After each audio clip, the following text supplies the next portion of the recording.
Network. Welcome back. Thank y'all, everybody, for rocking with us. Like I always say, this is the Royal Family.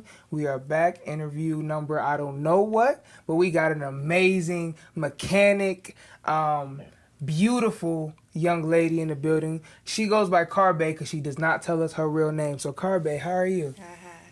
I'm good. How are you? I'm good. We tried to do this, but then a snowstorm hit. Oh, yeah.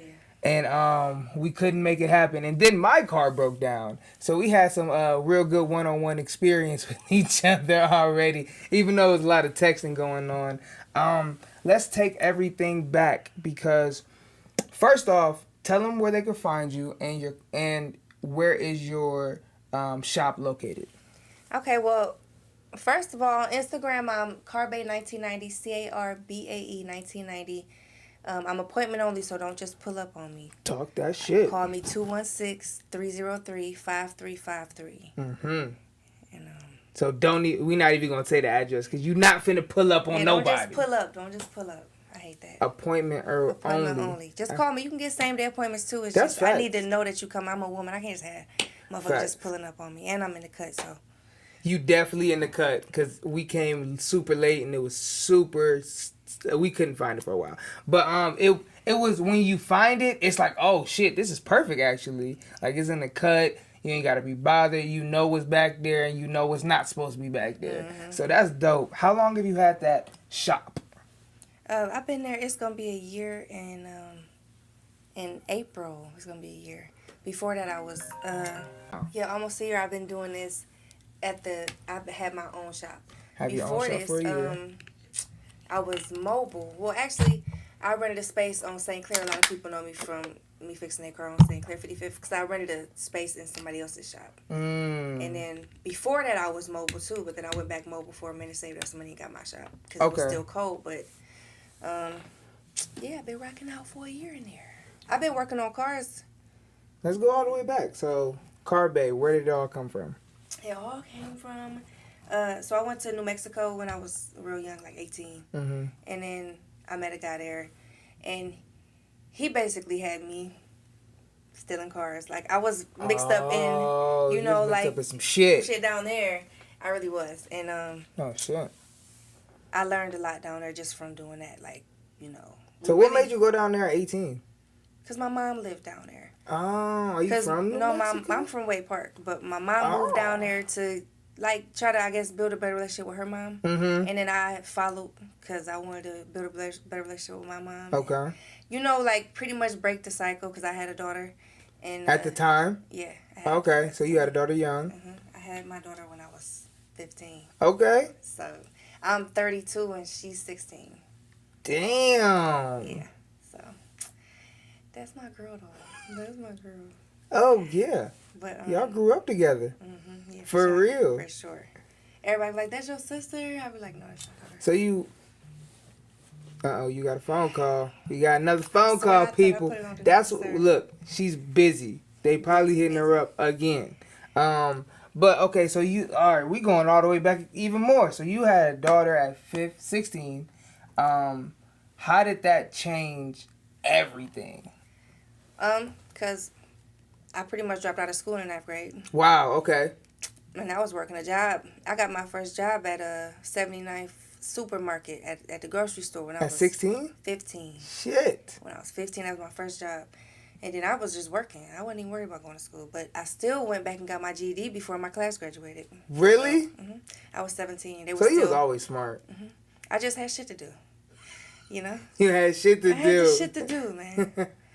Do you ever regret leaving school? Nope. That's good. So you learned to work early.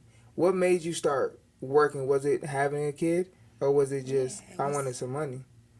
It was I needed some money. I had to support my kids. Shit, I didn't have no support system for real. Mm-hmm. So you didn't have a support system growing up? No, not for real. Like, I have my brothers and my sister, but, by the time I was coming of age, they were already older. They was already, my sister, she got married, and, my brothers were his wife at the time, and my other big brother, he was in and out of jail, and then, got you. I I have my other brother Adrian, but yeah, it was pretty much it, man. No aunts, uncles, grandparents, none of that stuff. So, shit, I had a baby, and that was that. So you had a baby, and then you decide to go to New Mexico at 18. Mm-hmm. And do you take your kid with you at the time? I took my kid with me. Wow. So how long did you stay down there? I ended up down there for 4 years. And that's where you met your boyfriend? My ex-boyfriend, yep. I met my ex-boyfriend, he's passed away now. Oh, I'm sorry due to the life that we was living. Like, really? if I stayed down there, it's like, shit. It was that bad? It was that bad. So when did you start to know it was becoming a problem? Like, when did you get into it and, like, been like, oh, shit, I got to get out of this? Well, it was, like, more just because of the abusive relationship. Okay. You know what I'm saying? So you had a lot of shit going on. But, yeah, it was shit going on. But, you know what I'm saying? got time for school. It's shit going on. It's shit going on. And, for real. Like, he just had me in a life where, we was dealing with drugs. Sometimes we was using drugs. Wow. Stealing cars. I mean, talking about hooking up. It was a Dodge Ram, just a pickup truck, just pulling up to the back with a winch on it, lifting the whole old car, driving off with the motherfucker. And then you take the converters off. And then these are the older cars from, like, the 50s, 60s, 70s where the radiators was copper and brass. So you will get that. Real money. So, yeah, you just take the shit off and scrap it, and you do 2 cars a day, and you go to the next town, and you know what I mean? Like, he just knew everybody. Like, he knew the people to go to without a, title. He had it all. And, during the process So he was already doing this when you met him? Yeah, he was doing it. It's just like me meeting him, I just got He just taught you. Yeah, I taught you. Taught me. So I was learning, we'll catch flats. Gotta fucking learn how to do a flat. Battery dead. I was just learning shit. Like, I was just always as you go with the cars, like, doing shit. So when I came back here, I got parole back here. Cause I went to jail. Wait, what? Cause I went to jail. We not gonna speed past that part. And so she like, yeah, we was working on cars, and then I went to jail. Yeah, but then so I went to jail. How long? And then, I did altogether all the time I did down there probably about 9 months. So you was going back and forth to jail.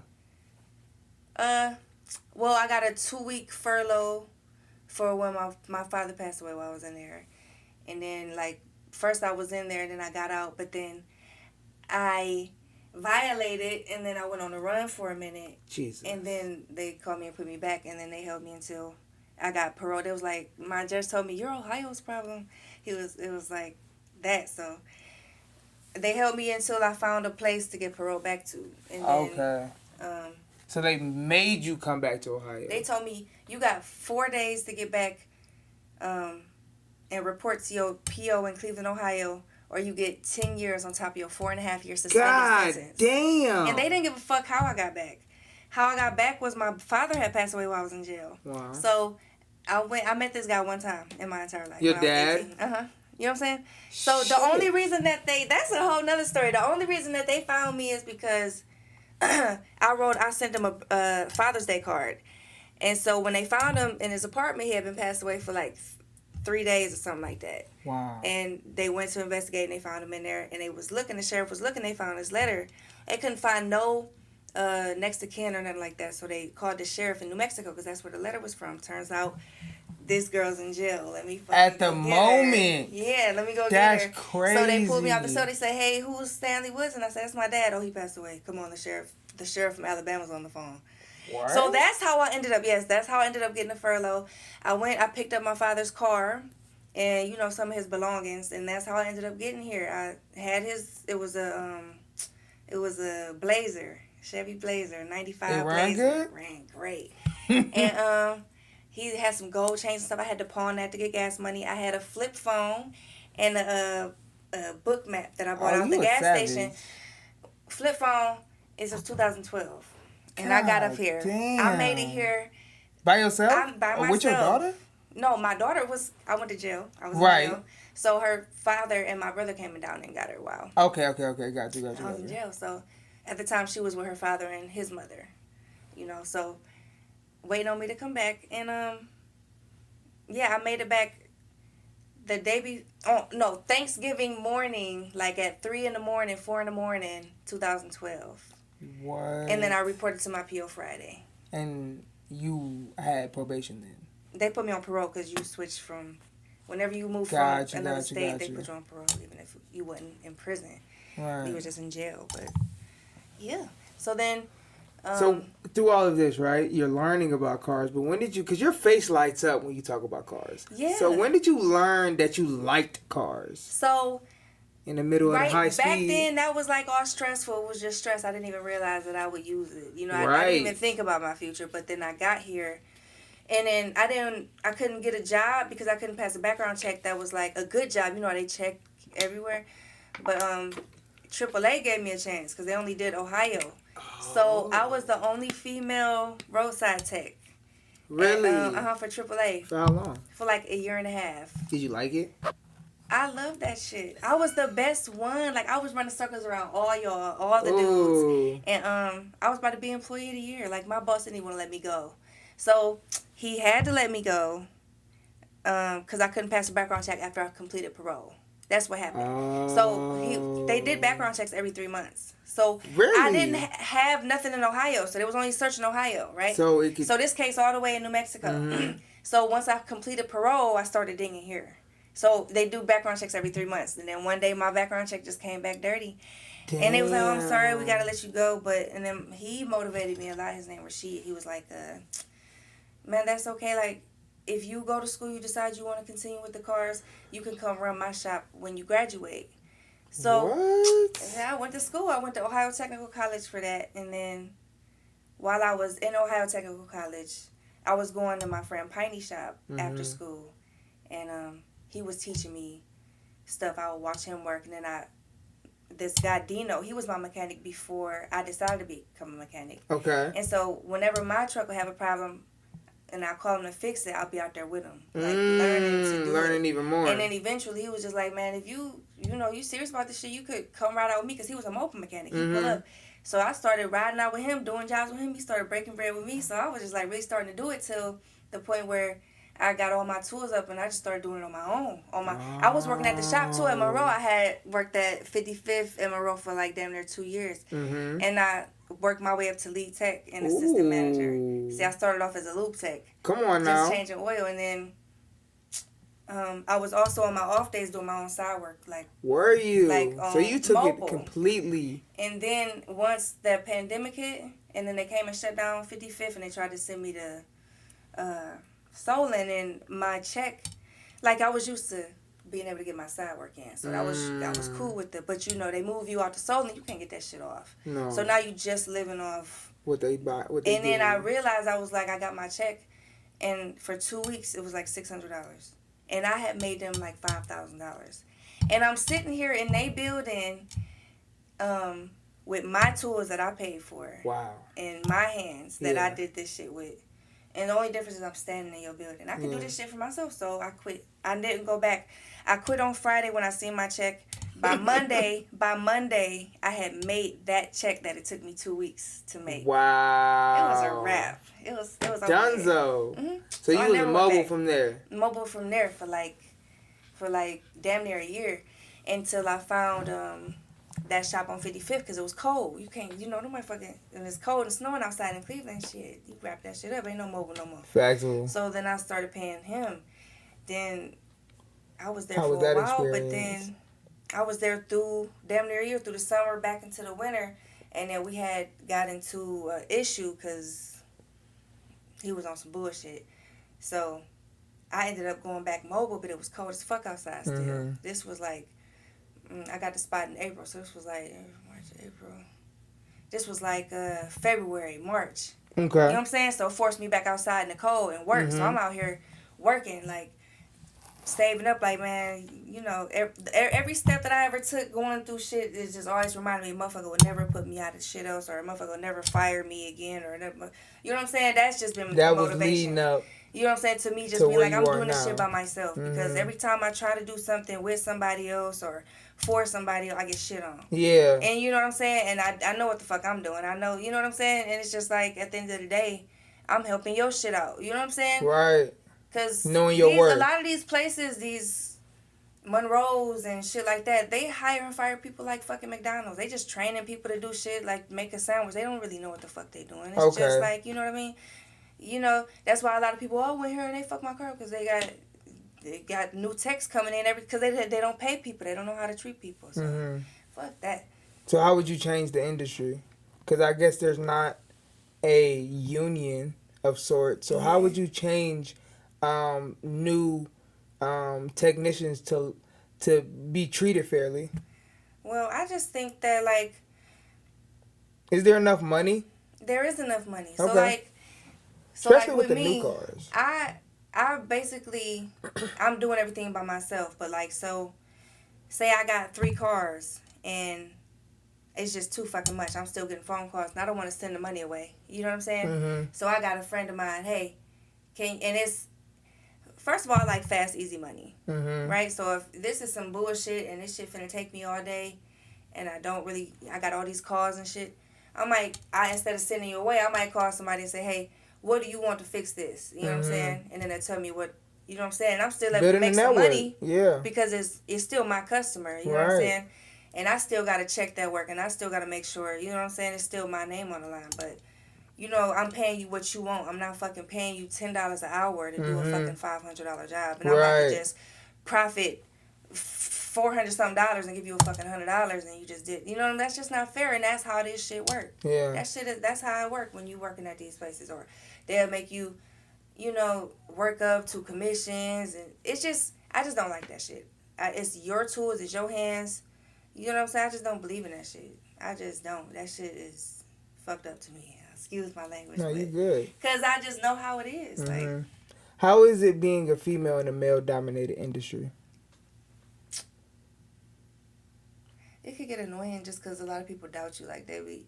Like they'll call your phone and be like, "Yeah, I need this done. You sure you can?" It's like, come the fuck on, man. Or you know, I'm working on your car, and you know, a lot of people want to stand behind you and just watch you. It's like, oh really? What the fuck? You know what I'm saying?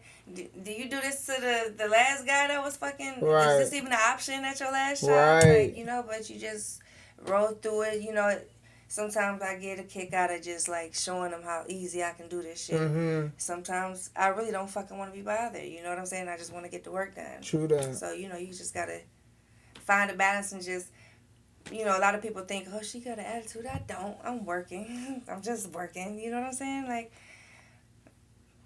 no, it's facts. You definitely don't have an attitude. You really just be about your business. Yeah. And that's good. That's good because, like you said, as a woman, they'll sometimes play with you. Yeah, and you can't let them play with your money or anything. That's for sure. Right. They think shit sweet. They try to get shit over on me that they would never even approach the next man with. You know what I'm saying? It's like, come on, man. Like, facts. You know the game though. Yeah, like it's just like, come on now. So that's why we gotta have things in place.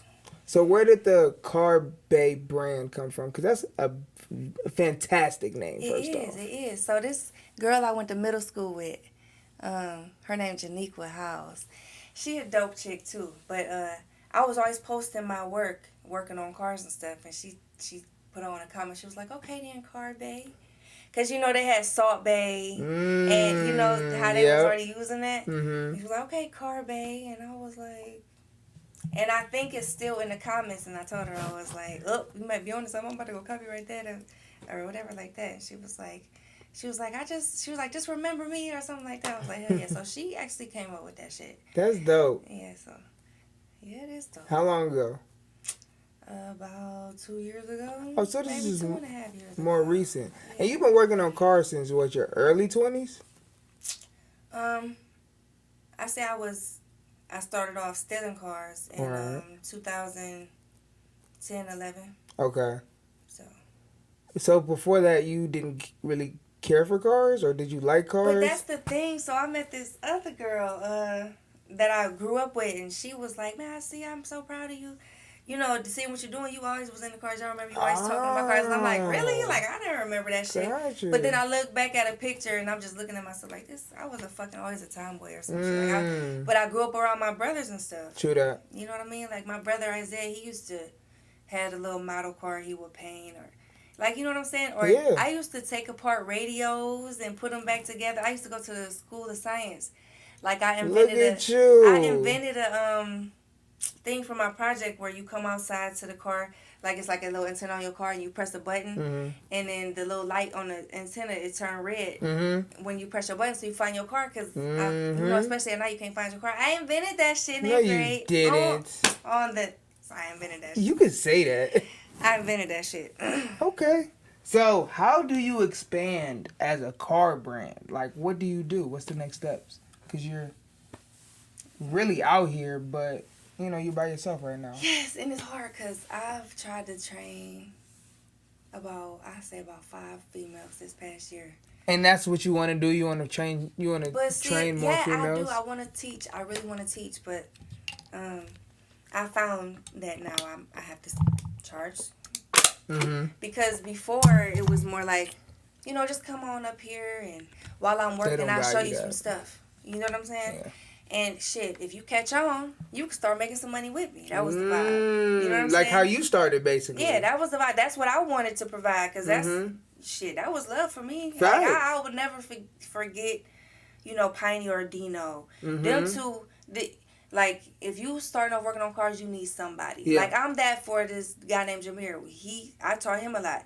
Now, when he work on cars and he gets stuck, he call me and I'll tell him how to get out of something. The same thing I do with them. So, you need that when you know. Absolutely. So, I'm thinking that, you know, and I'm getting a bunch of, you know, people coming up for a little bit and, you know, just go off. And it's just, it actually slows me down. Yeah. You know what I'm saying? It's like, taking energy and time away. And then when you do it and you mess something up, I'm still liable. You know what I'm saying? And it's just like, it's a lot to it. And it's like, I finally figured out, I'm going to just have a class. Yes. And if you decide that this is something that you like and you want to get into it, then, you know, maybe we can go from there. But I can't just keep giving my time and energy. But I feel like I provide valuable information, though. Especially even if you just starting to drive, or most people who drive, they don't know how to do nothing but get it in and drive it. They don't know how to check the oil or listen out for what bad brakes sound like or change a windshield wiper or a headlight. They like completely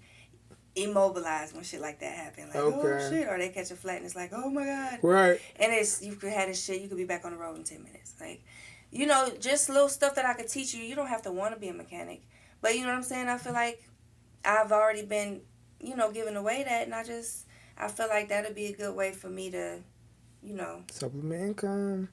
Yeah, expand. Get some income, and also just to teach people, give something to remember. Because, like, even when I was young, I remember going to, like, this bike club my mom took me to. And I think you go there and you build a bike and they let you keep the bike, something like that. What? Yeah, like, they taught you. It was like a co-op or something like that. And I always remember that. It's like stuff like that. Yeah. You know what I'm saying? Like that I like to provide. Like, you never forget this shit. You know, if you stuck at 2 a.m. on the side of the road and you change that damn tire, you gonna remember, man, that girl taught me how to change this motherfucking tire. That's the kind of stuff I want to do. Like, or you know, you driving around and you almost locked your motor up, but now you know to check your oil and you caught it in time and you ain't, damn, you almost, you know. You was right there. Good thing I know how to check my oil and do my own oil changes and make sure, you know what I'm saying? Stuff like that, you know. It's stuff like that I like. So that's real shit. I like it. And then, like, with the kids and stuff, I feel like I could go, because I already went to John F. Kennedy and talked to those kids, and that was a good experience too when I invited them to come, you know, to the shop if they wanted. I threw like a Halloween party, gave away free haircuts for the boys and polish for the girls on Halloween. But yeah, I like doing stuff like that. Like, I just want to be involved in the community and just teach and shit like that. While still doing a service. You know what I'm saying? Absolutely. Like, so that's what I want. I love it. So that's the next steps. You want to kind of expand on those. I think the classes is a great idea. Classes, yeah. I think especially even if it's just basic, changing a tire or checking the oil. Changing the oil, whatever. Those simple things that can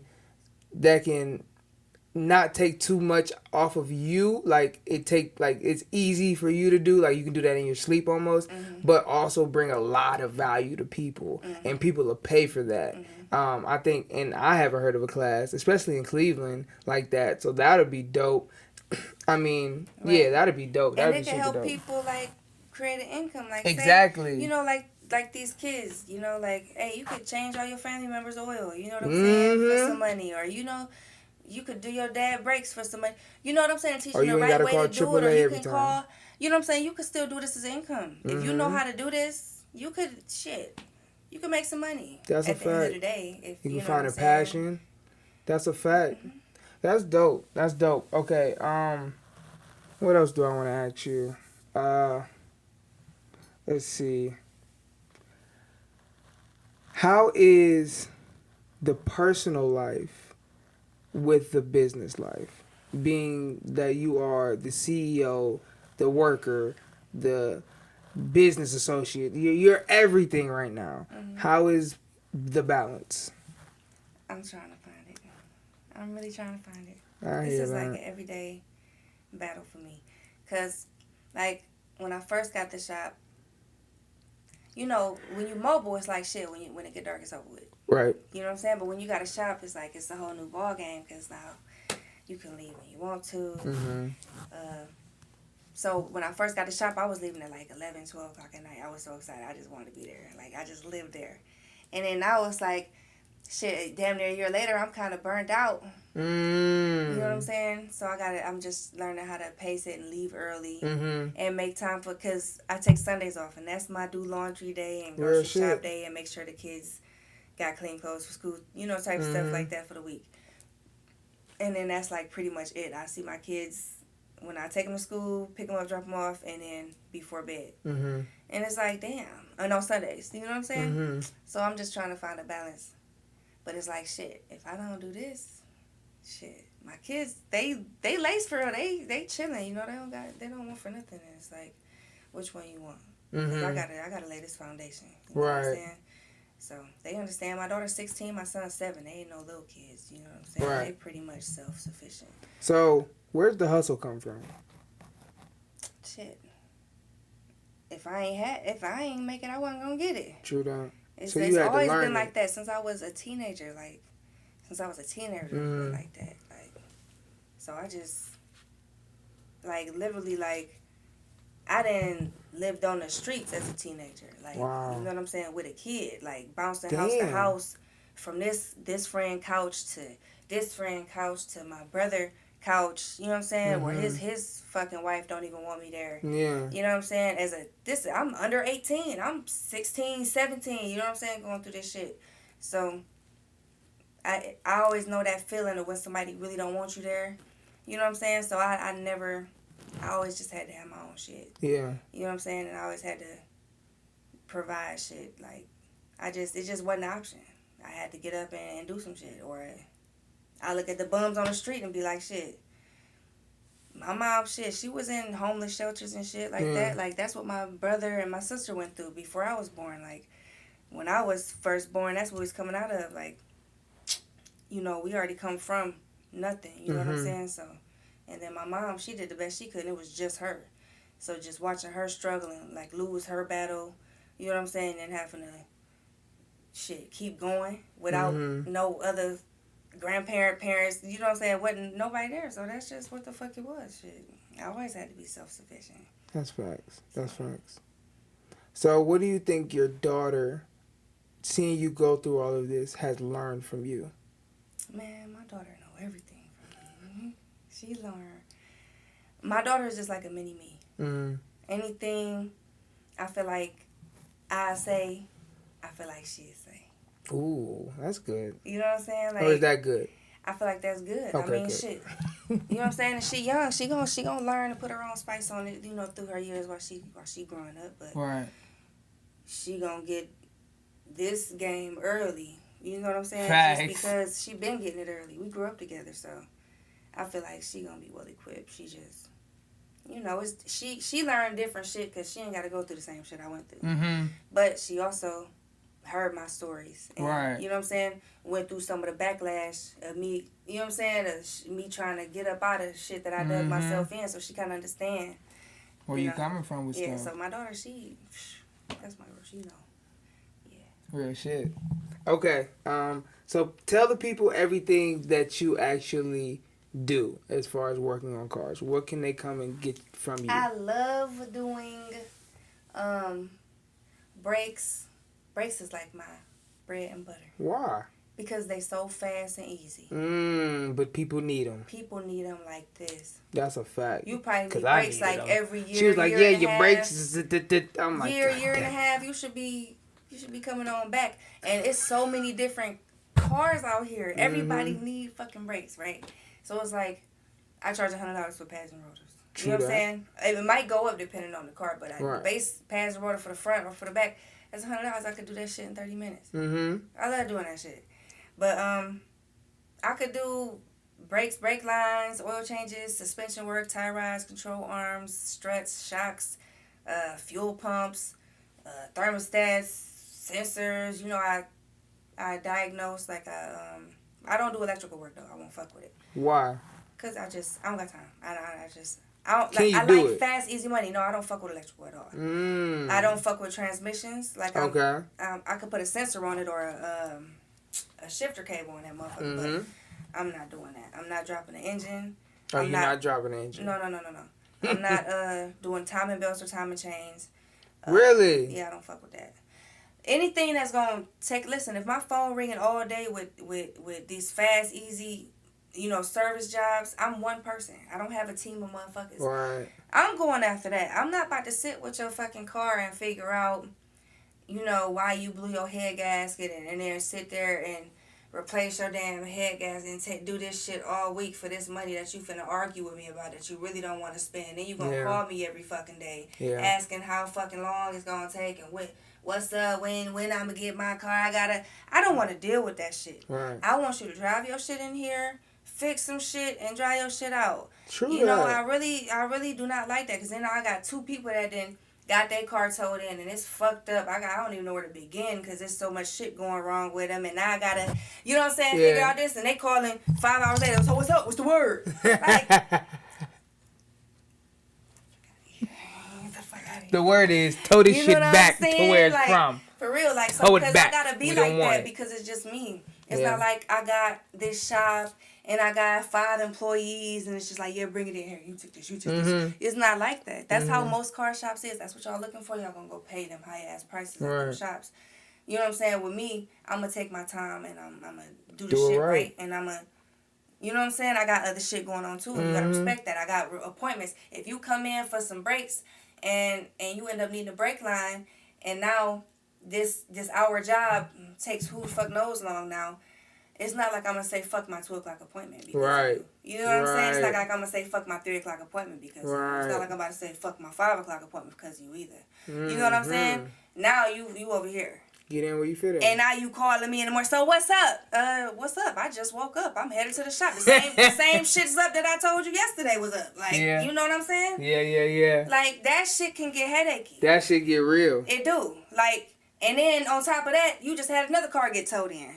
You know what I'm saying? Ooh. So it's just me. Ooh. And it's like, you know what I'm saying? I got to watch what I take in. I can't just be, hey, I'm driving my car and it's just not shifting right. Little shit like that. I ain't got time for that, bro.